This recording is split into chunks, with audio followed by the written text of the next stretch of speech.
Hello, everyone. Can you hear me? Okay. So today we will talk about interesting topic, and the title of the topic is Why Building DeFi Sucks. So we'll have three parts. First of all, we'll introduce the speakers here.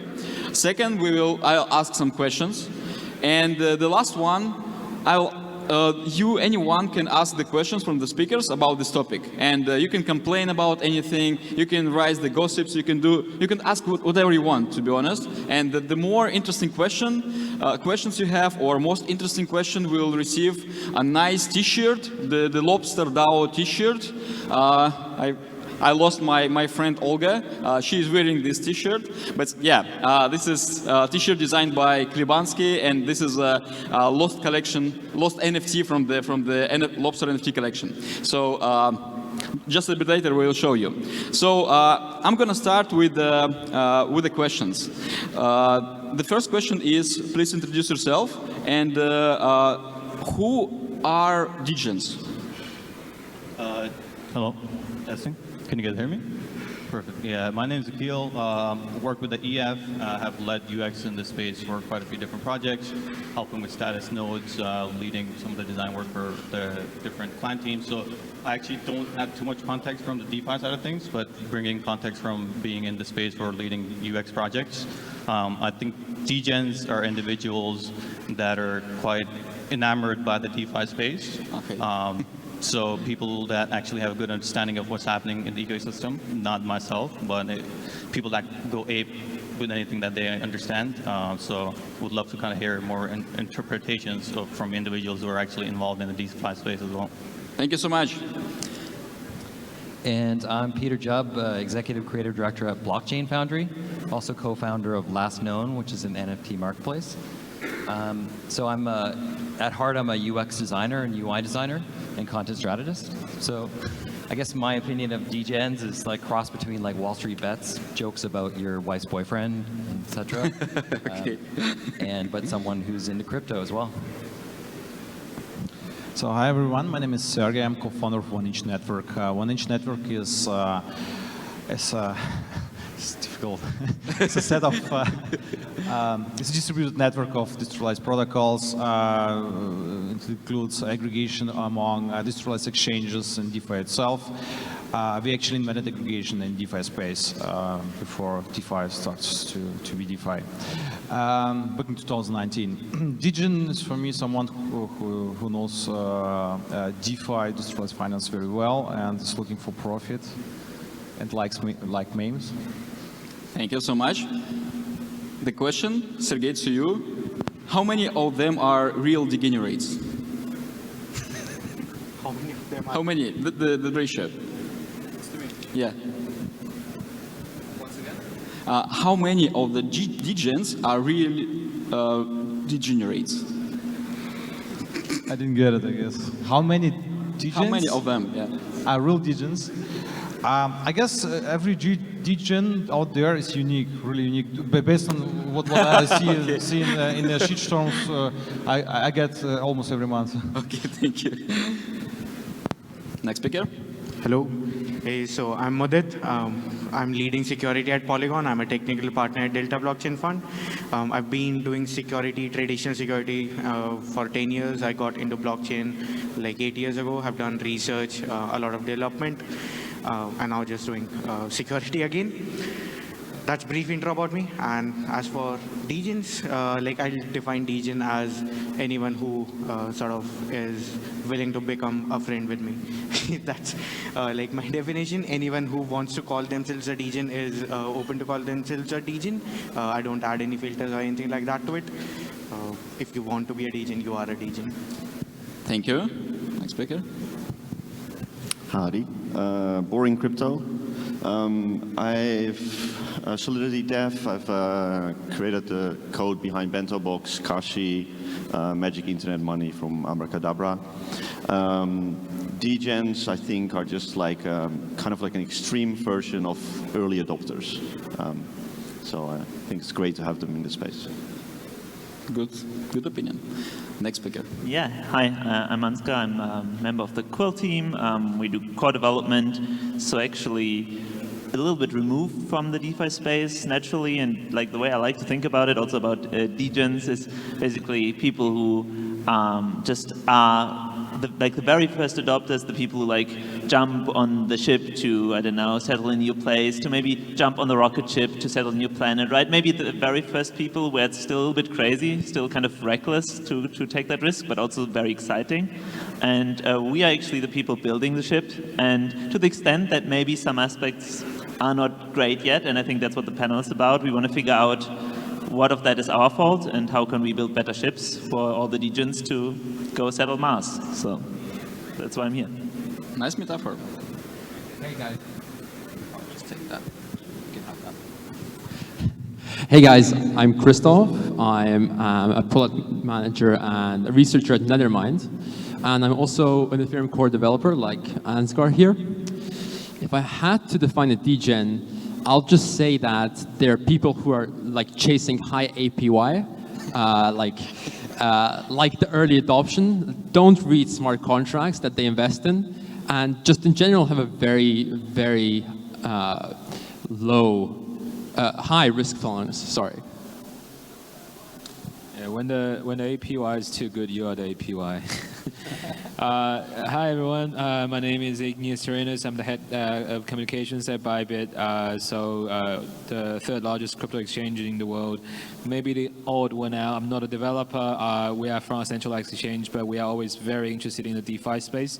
We truly believe this is the future, and we are actively supporting it through investment, through running hackathons and supporting developers through kind of looking at their projects and so on and so forth.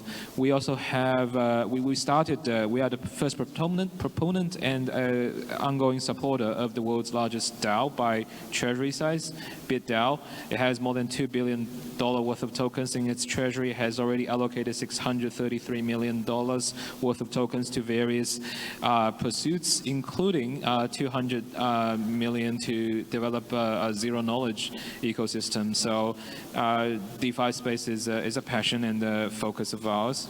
What is a degen? Well, the way we see it is it's a segment of the customers we want to serve. Essentially, people who are looking for high risk and high returns, and they are really, really keen and vociferous about expressing their opinions, because we really see that taking risky positions is also just a way of expressing their opinion. Hi, my name is Talal. I'm the founder of CoinMina and founder of Tranche, a DeFi protocol. First, I want to acknowledge that the panelist to audience ratio is insane. When they're saying, like, please, all panelists come on stage, I did not expect that. As for degens, I think there's something called degen score, where you can just put your address and it'll do a bit of calculation for you to see how much of a degenerate you are. But I guess it really boils down to degenerates are people that want to make financial returns, try out new products, and ultimately don't give a shit that whether they make or lose money, as long as the thrill is there. So there's, I guess, crypto adrenaline junkie, if that's even a word. Thank you so much. So, in the end, we know that degens means decentralized generation. Right? This is where it comes from. And some of them are degenerates. So, nothing to do. And right now we have Blitz question, just one or two, option one or option two. I'll ask each of you, and after that we will discuss a little about this. What is better or has more perspective for EVM mass adoption? Optimistic Labs or ZK Labs? What do you think? Optimistic. Thank you. Next. ZK. ZK. Thank you. ZK. Thank you. ZK. Awesome. I don't know enough about it. Both. Both? Okay. Initially optimistic, then ZK. I like this answer. Yeah, actually, I like that. I was going to say that. Okay. ZK for me. ZK. Okay, why I'm asking this question? I'm asking this because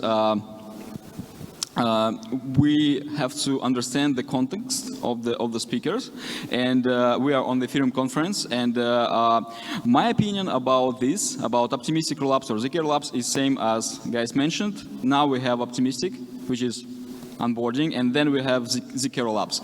But users or degens, they don't care about how it works, to be honest, as far as I know. So for them it doesn't matter, but for us it is. And another question is open question, so any of you can answer this. What is a use case or the protocol in crypto or DeFi failed its product market fit recently? Almost all.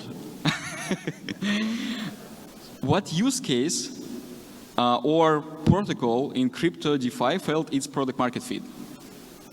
So I can answer this question, and probably you will find. So for me, the prediction markets, one of the most hyped use case of the crypto, cannot find its product market fit. What do you think about other cases? Yeah. Hello. Yeah. So one thing, one product / use case I feel failed to find its market fit is fixed interest rate lending borrowing. So Notion, Yield, and protocols like these. These like fixed yield stuff is like top of the it's used a lot in TradFi. But not a lot in DeFi because like the main usage for this is in regards to hedging, and there just aren't very like on-chain hedging strategies. Most people just hedge them off-chain. So yeah, that's one space which just never took off. Okay, interesting. Any other case you think failed its product market fit? Maybe those protocols which were hacked. Of course, but it's not about product market fit, it's about competency. Okay. Insurance probably as well. Insurance, you think? Like it's a good point. We can barely quantify risk in the real world, let alone quantify risk and try to manage that in DeFi. So insurance is definitely a big one. But why why it's failed its product market fit? What do you think? Why it's overall sold? Because it's overly complex, and it like insurance companies fuck it up in the real world. So of course. let alone what's going to happen on chain. So so you think that people, they don't trust so the insurance protocols, that the funds are really insured? No, it's not that. I think that the way that it's built now isn't sustainable. Like if the insurance protocols are basically bailing you out in the same token of their protocol. So if it failed, then they won't be able to repay that premium. In the traditional world, if that happens to an insurance company, there's Munich Re, Swiss Re, so reinsurance companies, and that in DeFi hasn't reached that stage of maturity. Also, just kind of like insurance is done very differently in the traditional finance world, where you have actuarial tables to kind of like investigate the likelihood, probability of something happening. Whereas in DeFi, it's really just kind of like, as my fellow panelist said, it's bailing someone out, and then you're basically just playing a numbers game instead of really kind of like make it very scientific and really just like based on a mathematical model that is, statistics and data driven. I have one, derivatives, and I think because degens, they don't get it. Okay. So if degens, they don't get the idea of the protocol, they are not using it, right? And they don't know what to do. Interesting. I wouldn't say that it failed, but smart contract wallets, I think, still haven't hit product market fit, right? If you define it as having incredibly high adoption among users. So these days on Ethereum, the vast majority of users still use EOA accounts, and that's quite risky for them. A single private key controls all their funds, and if anything happens to that, if it gets lost, irrecoverable, and if they get stolen, all their assets are gone, right? Okay, agree. I've maybe, sorry to drag this out too much, but I've one more DeFi-related thing that I would want to see is that experimentation with stable coins that are not pegged to the US dollar. I think it's somewhat ironic that that crypto was originally like a way to get rid of the US dollar, and now it's kind of enshrining the dominance of the US dollar in global finance. And that doesn't have to be a bad thing, but I still would at least like to see some experimentation, well, some more at least than there is with non-US dollar-based stable assets. This is a very good point. I also surprised why we have only, liquid dollars. not euros or whatever. Good, interesting. So, and right now we will start from the topic of the discussion: why building DeFi sucks. Of course, one of the reasons why building in DeFi sucks is you can spend a lot of time, efforts to build the protocols, and after a couple of years, it will not find the product market fit. So you basically, lost your funds, you lost your energy, but somehow it doesn't work. And we will right now we'll go to the theses, which written by Andrew Cronier, one of the DeFi influencer and builder. And it was interesting story because 2 years ago he published part 1, why building DeFi sucks, in the end of February. The part 2 was published at the same time a year ago. And I was expecting part 3, like right now, but we know what happened. And right now, I'm going to raise some theses from his articles. And the first thesis is, no matter what you do, they will be unhappy, and they will make a point of telling you so. So the question to you guys, is that true? Are you facing that within the development or not? I can speak from my personal experience. So we got like already 100 times shitstorm on Twitter, and it's partially true, yeah. But everyone who get this shitstorm, those degens or people who are using your service or your products, your protocols, are unhappy about anything. You shouldn't take it personally. What is the case from our point of view in Andrei Cronier? They call sometimes people to join a fight in a cage or a box fight. Actually, I did it also once. It was just a joke, but this guy took it seriously. Yeah, I try to not to taking care about that. Just keep building and yeah, continue innovating. So let me summarize. We shouldn't, as a builders, we shouldn't take it personal, right? And this is how we can protect ourselves from that. Yeah, I was just going to add on to that's true for any product development roadmap, that people are going to have complaints, etc. But I think one key thing to kind of look at is, we talked a lot about UX problems with MetaMask and other things in the ecosystem, but when NFTs found that product market fit, no one cared about those things. Yes. Users came in that would have had difficulties using MetaMask 2 years ago, but they're complete experts in using all those technologies. There's obviously been a lot of work done by people like Foundation, Rarible, et cetera, to onboard those individuals. But once there's a good product, there's a good value proposition for those individuals, they take the time to learn those technologies. So like 2 years ago, we were talking about all these complicated workflows to make MetaMask a bit more usable for these newcomers to come into place. But all of a sudden, all these millions of individuals came into Web3 and had no issues. They might complain, but at the end of the day, they found value in the ecosystem, and they captured it more than most of the individuals that were already there.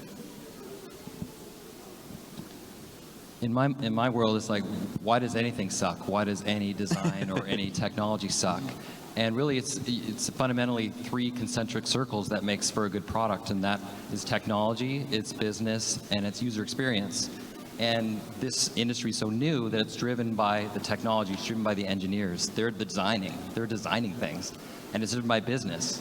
So you only have to go to Binance or KuCoin or Gate.io to see it's a spray and pray mentality of like, try to get them to use this product. And they haven't done any investment in user experience or testing. And that's really where the gap is. And the user experience is where the gap is. And so I think that's just going to happen over time, that it'll just get better. So do you think that the best user experience will prevent us from, bad users? I mean, not bad, but somehow offended users. What do you think? It's a question to you. Yeah, I think like over time the experience will just get better and they'll stop complaining.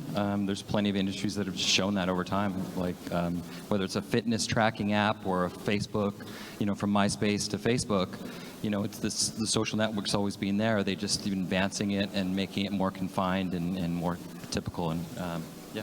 Thank you. I would like to add to this.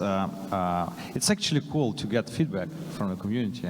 It's also if it's also really bad, it sounds really bad, and but it's still a feedback, so you can improve your product. So I don't like also to use MetaMask because it's terrible. But I share my feedback, but yeah, they don't care. I personally, I care about any feedback, so also if it's bad, it's cool to improve the product. So coming from the startup space, like just like the worst thing that can happen to your project is that you have no users. So Yes. if you have complaining users, you're already in a really good spot. That's just what I want to ask. I think the worst thing in DeFi is if you have a lot of holders and 0 users. And this is like, pretty strange situation because holders, they are always complaining when price go down, right? They don't care about user experience. They don't care about what you're really building. So this is why I'm emphasizing this topic because, yeah, in DeFi we have users if you have protocol without token. But if you have token, you have a mess situation here. So.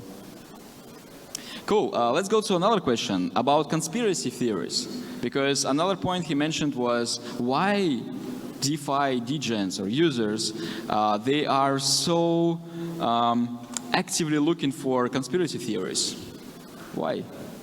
What do you think?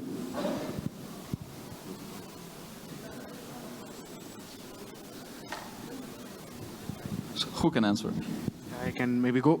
So that comes down to, I guess, the point you mentioned that token holders are usually more aggressive. That it goes hand in hand for all retail investors. They don't like to lose money. In DeFi, the problem is most of the users are actually token holders for most of the products. Obviously, there are products like, for example, MetaMask, where nobody is a token holder, or everyone is.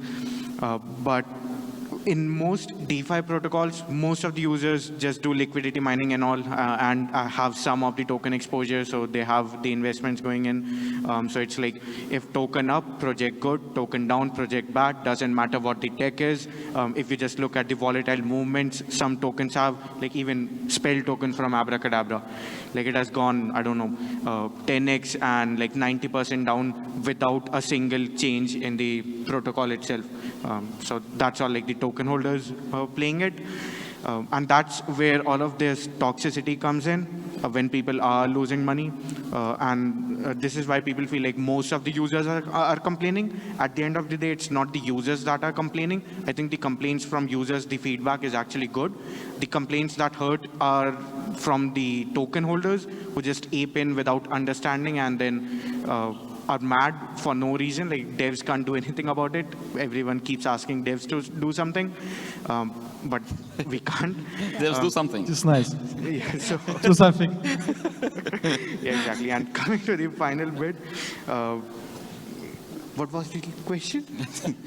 It's okay. You already answered this.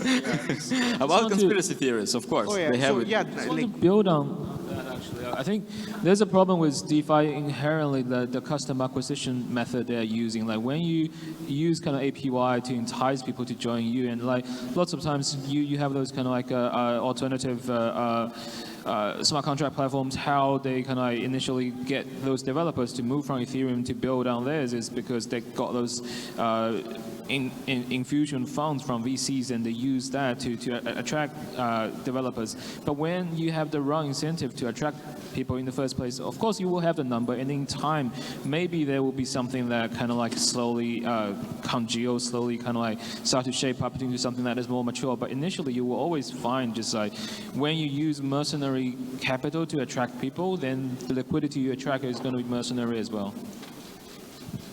I'm not rage quitting. I have to be on the other stage, so thank you, appreciate it. Thank you.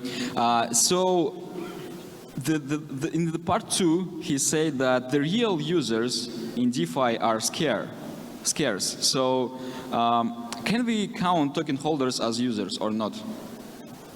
Or it depends? I'll just add to it. That's the point like I was making, that in DeFi, most of the users are actually just token holders. So I think those are two different classes. Token holders can definitely be users. Users can be token holders, but the properties they show are different. Users are usually the people you really want to get feedback from. Token holders in a lot of scenarios are people you don't really want to get feedback from unless they actually use the product and understand it. So yeah, like although they can be the same people, their like mentality is often quite different. Okay, another opinions? Yeah, I mean, projects such as Compound, like am I a Compound user? I farmed Comp when it started, and now I hold Comp, but I haven't used it in over a year. I don't know who has. But basically Ethereum, I'm definitely an Ethereum user because I pay freaking gas all the time. So I think if you like superimpose two diagrams on top of one another, the projects that are successful are ones that have a very high user as part of their token holder base. But you can't consider them the same because I don't consider myself as a Compound holder. Don't mean to pick on Compound specifically, but it's because I'm sure many people farmed it in the beginning of DeFi summer, but no one really uses it now. But yeah. I would like to add, I would say make token hodler to be a user. Yeah. So like a good example did with Ethereum. To send a transaction, you need Ethereum. So also, in all the economics out there, every protocol should make the token hodler to be a user. Yeah, you need a kind of logic behind that. So your token is for using utility, not a security for holding. By the way, one way to think about it is imagine every time you bought an iPhone, you get like an Apple share. That's basically the way that it's being done, right? Every time you use the protocol, they give you this token to kind of align incentives. But it has gone overboard for sure because humans love gambling, and this is a very easy way to have gamification of gambling, I guess. Yeah, good point, actually. If your token can be used, Should be. you have users, right? If your token cannot be used, you don't have users, whatever you are doing. Okay, the question here is, in your experience, the weirdest user feedback in your career you ever seen? I like this example with a dev do something, the price is dumping. But this is basic one. It's 90% of requests, right? What else? Like weirdest user request or feedback or question? As a centralized exchange, we've received shitloads of weird requests, but one that particularly stands out is Bitcoin withdrawals to like a physical address. Because I guess that's something you wouldn't find in DeFi. You'd only find in centralized exchanges. Let me repeat. You met the situation where the user tried to withdraw Bitcoin onto the physical address. Like apartment number X, and like, upset that we didn't process the withdrawal. Like he was thinking it's kind of like a metal coin, or yeah, I mean we're pretty retail focused, so it's not hating on anyone. I didn't know shit when I started, so but yeah, it's a funny request. You know, why haven't I received my withdrawal? And then we checked LogRocket to see. Because there's like address validation. If you try to send it to a non-Bitcoin address, it doesn't go through. He literally inserted his address. Apartment number, street, address, yeah. Okay, this is weird, this one. You know better, Case? I have one, maybe one more. Please share the fund, because I did small mistake and swapped with high price slippage. Okay, yeah, this is pretty often thing in DeFi. There, people are sending money directly to the contract without interacting with it, right? And then they are trying to, send funds back, but you can say that we can't. You didn't interact with the contract. You sent money to that, and but it is very hard to explain to user that it is his fault to do so. But this is again user experience. You as dev, you should have rescue funds functionality theoretically. So in my experience, I met one guy who did it, but it was impossible in UI. So even no address, it is very hard to understand the address of the contract if you don't have it on UI. But somehow user did it, because he was thinking that he was the smartest guy in the universe, and what's happening. So okay, the last question from this side, and then I will start asking you guys to ask any question regarding this topic, any pain points you have. And the last one second, and the last one is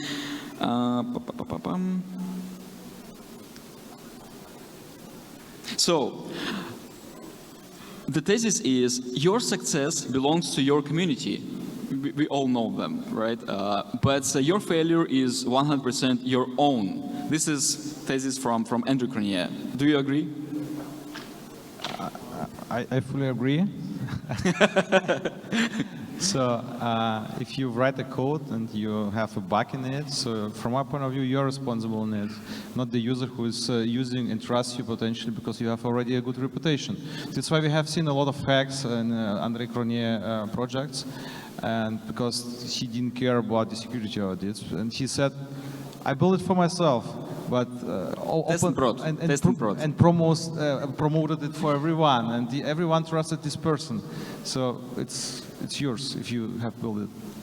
You know, that is somewhere I'll disagree. So I'll say, obviously, success is not only yours, it's the community's and everyone's. In case of failures, it depends, I'll say. For some protocols, some products, it definitely is like the developer's fault, 100% of it. But for some other things, it's not. Like everyone is a human. All the devs, everyone is humans. We make mistakes, and you can't just blame like anyone for a simple mistake someone might have made. If it's a repetitive thing they are doing, then definitely it's a problem. But otherwise, it's just a mistake. Everyone makes them. Even if you are testing in prod? If you do it very too often, then yes, that's a mistake. Okay. That's a bad. Thank you. Any other opinions? Maybe to also answer that from the perspective of the base chain, I would definitely also say that for Ethereum itself, like all the success that Ethereum has been having over the last few years, that was all the users, like the amazing experimentation, all the use cases that no one could have thought of, that all these people building things just came up with, developed, made happen.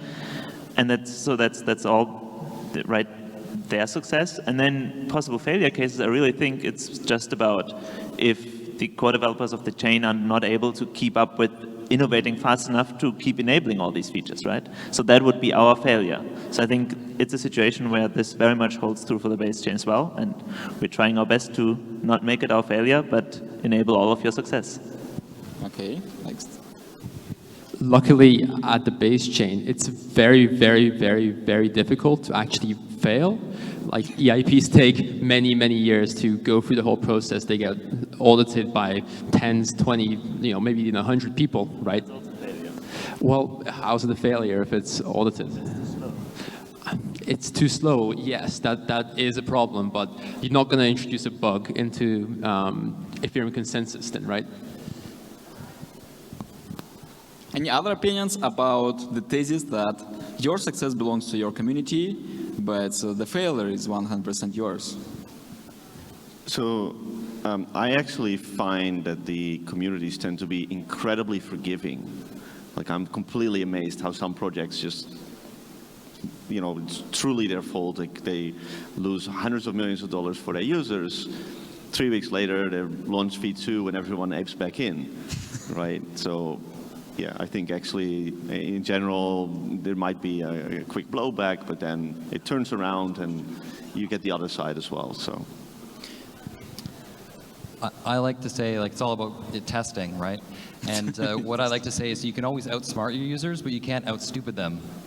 And in many respects, they will do things that you had never thought possible. One time when we were testing a lottery app to scan a lottery ticket, we gave the user the app, and we gave the user the ticket.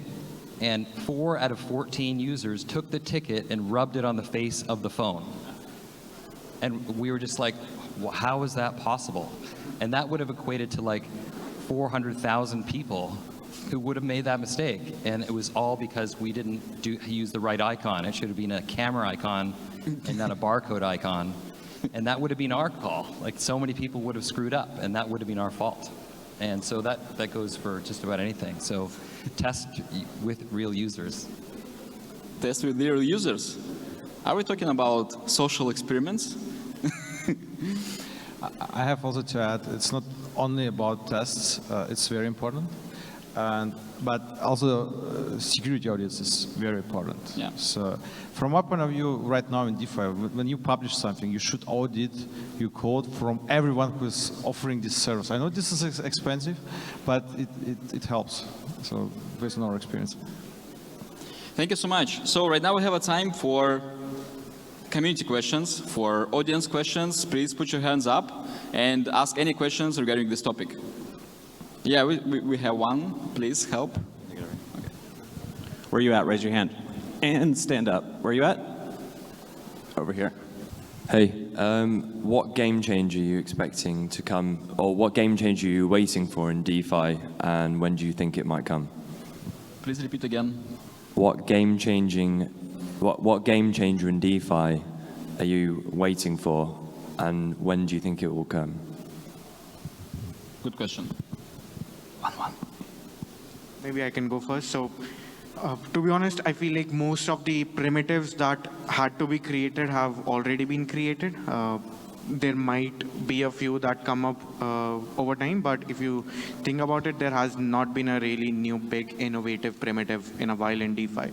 I think these will just keep getting better and more mature over time, and it would be like a slow, constant growth from now on, rather than this sudden jump that happened in DeFi summer. So, guys, any game changer you see in the industry?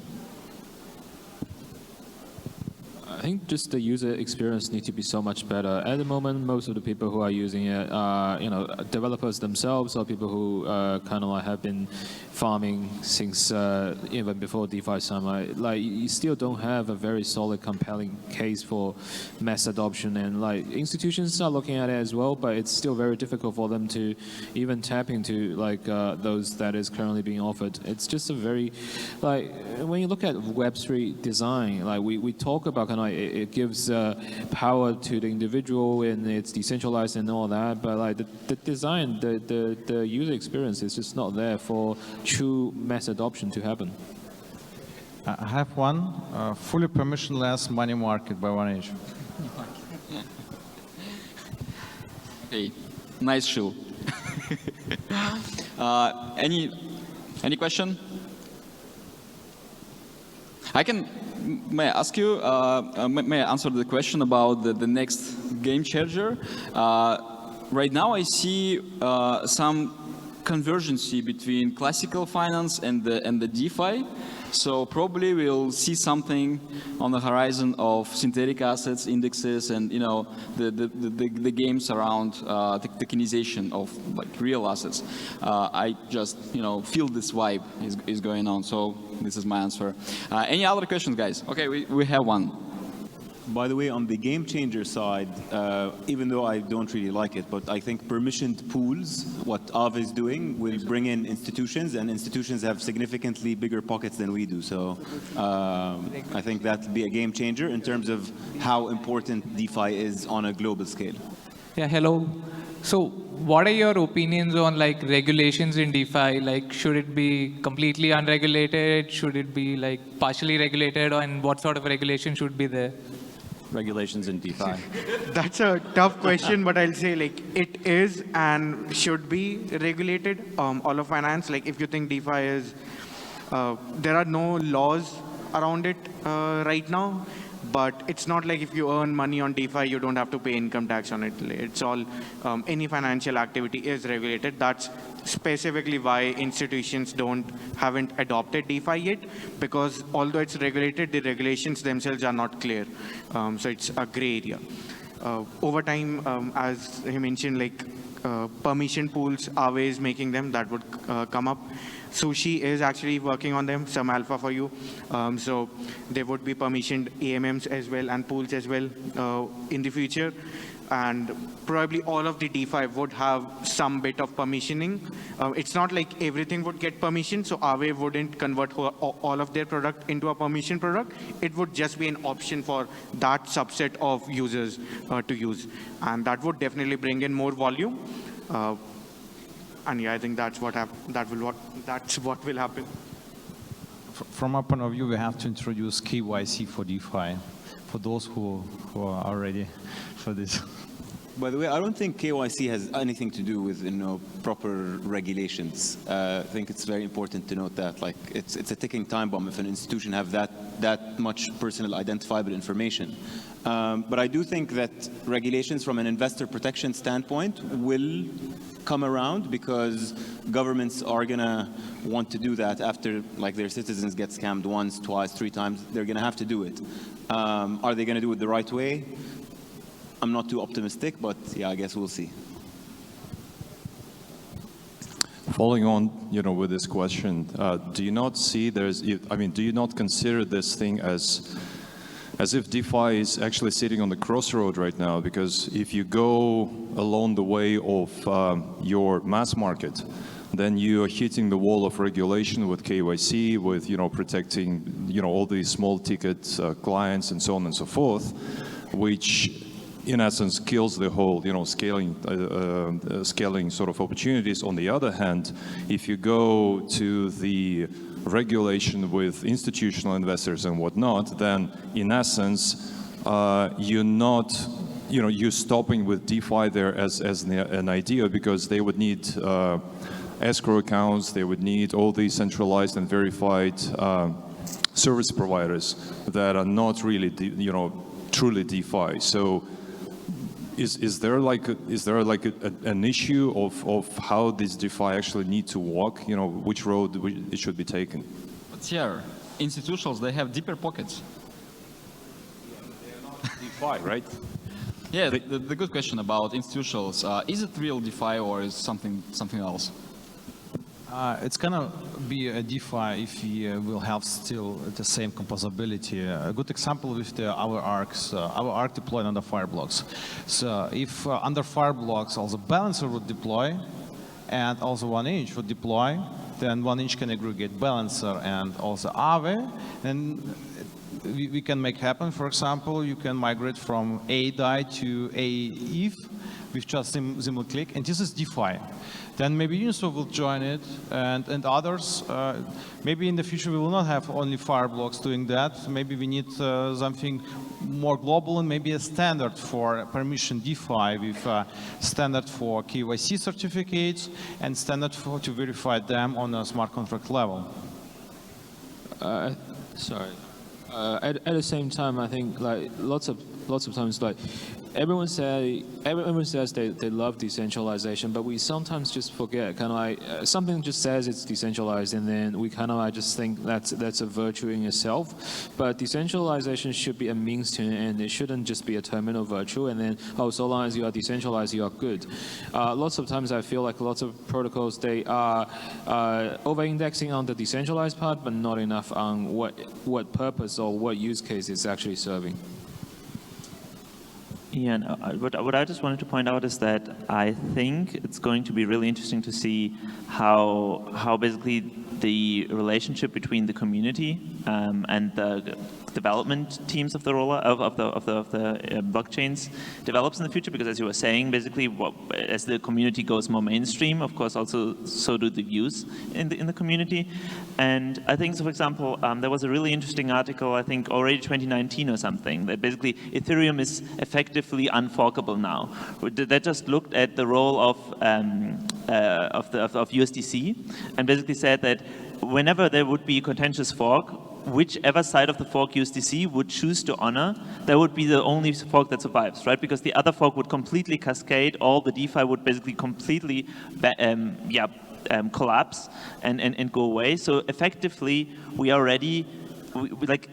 Hard forking is a very important governance tool and also the decentralization resistance tool, and that's effectively taken away with this, just by the effects that DeFi is already having on the chain. And I think in the future it's going to be really interesting. Do governments do the nice thing with regulation and it remains opt-in, and maybe they force their citizens to follow along, or do they actually try and force the entire chain to play by their rules, right? And if there ever is a hard fork where on one side of the fork they enforce miners to follow specific rules or stakers or whatnot, and that is also the side that they force all the stable coins to live on, what options do we have, right? Do we have to start to compromise all our core values, or can we resist this? And I think this will be a really important potential point of conflict going forward. I think on the decentralization side, or like DeFi, decentralization is a spectrum. You can't say like it's black or white.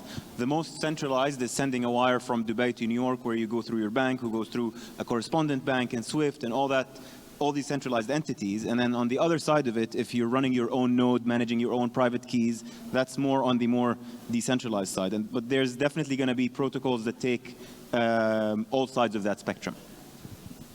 I would like to add, if you are talking about decentralization, how decentralized are we right now in Ethereum? If you look on the mining pools, there are like 4 big mining pools, and if 3 of them like put something together, they can scam everyone. And how many billions do we have in DeFi right now? So, you know, like, we are not decentralized from our point of view yet, but we can be soon with like this upgrades of Ethereum. So speaking about DeFi, we started as decentralized finance, but right now it seems like the main feature of the DeFi is actually composability, right? Because we cannot say that it is real DeFi, because smart contracts are working with a multi-sigs, and we have, I don't know, 3 people who can control the treasuries, and sometimes we don't have to blame them for their past, right? Some of you knows this funny meme recently, and so the composability, right? And composability is about the standards, right? It's not about users at all. It's about building blocks and then another blocks and then another blocks, and sometime builders, product builders, they will reuse them and build the products which are working with the many protocols, sub protocols, right? So the DeFi is about composability, not about use cases. And guys, you have any other questions here? Hey, what's up, guys? Thanks for the talk. You guys were speaking about usability and developer user experience, and you mentioned MetaMask. What are the features that you guys would like to improve and to see for the next 6-12 months? I would like to see all my tokens in the wallet. I don't like to add the token by myself. And I need a search field to find the right token and a sort functionality. Please prioritize that to the highest level. Otherwise, I have to write my own extension. Which you can totally do very soon. Do we have any more questions? Okay, let's sum up. The good question is then token, then moon. What else? Can do devs something, right? And amazing question with the MetaMask. I have something to add here. Of course, all the tokens you have must be there, but sometimes you have a lot of spam tokens, especially on the cheap chains. You have like thousands of spam tokens. So there should be some kind of consensus approach for how to whitelist some assets and somehow sort them based on the balance, right? And another pain point is cross-chain. We have like many different chains, and you have to somehow switch between them. We have seen a great hack in the last days, right? Like 600 million was stolen from the bridge, and great is maybe not the right word, but like it's can be terrible cross-chain implementations. The question, the Anton from 1inch recently wrote the Twitter thread, and he agreed with Vitalik about there is no cross-chain, there should be multi-chain. What do you think? What's the difference? I'm not sure. What I know, how we see it on 1inch is that this cross, a lot of networks around Ethereum, it's just only for a short time. Layer 2 solve huge problems, scalability problems, and it's more safer than to move all the funds to a fork of Ethereum with no innovation technology behind that. Thank you. Any other opinions? I mean, I think it's kind of almost common wisdom in Ethereum to just go along with the multi-chain thesis, and I think in some extent that comes from not wanting to replicate the toxicity of Bitcoin maximalism, but I do want to point out that Ethereum itself very much bets on this layer 2 thesis, the modular blockchain, and I don't think in this world necessarily we will end up in a multi-base chain world. And so while that always makes one sound a little bit like a maximalist, I just want to put it out there that like I think it's very unclear whether in the long run we really have to live with all these terrible unsafe bridges, or whether we might get something better. So let's see. I can add, like, I agree with the points Vitalik raised in his post. I have not read Anton's tweet, but agree with his points. But his conclusion that future is not cross-chain, I disagree with. I agree, like the point here is, if you are bridging tokens from one chain to another, your security is basically reduced to the least secure chain.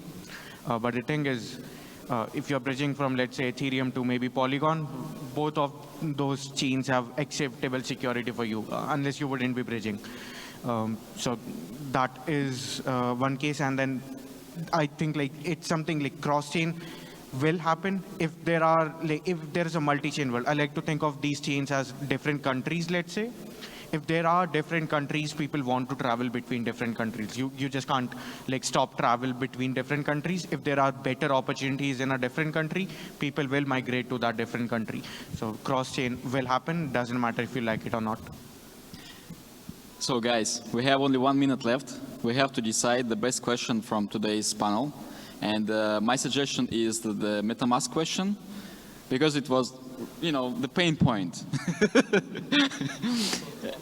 For everyone, basically, yes. And congratulations, you won the Lobster NFT t-shirt. Thank you so much.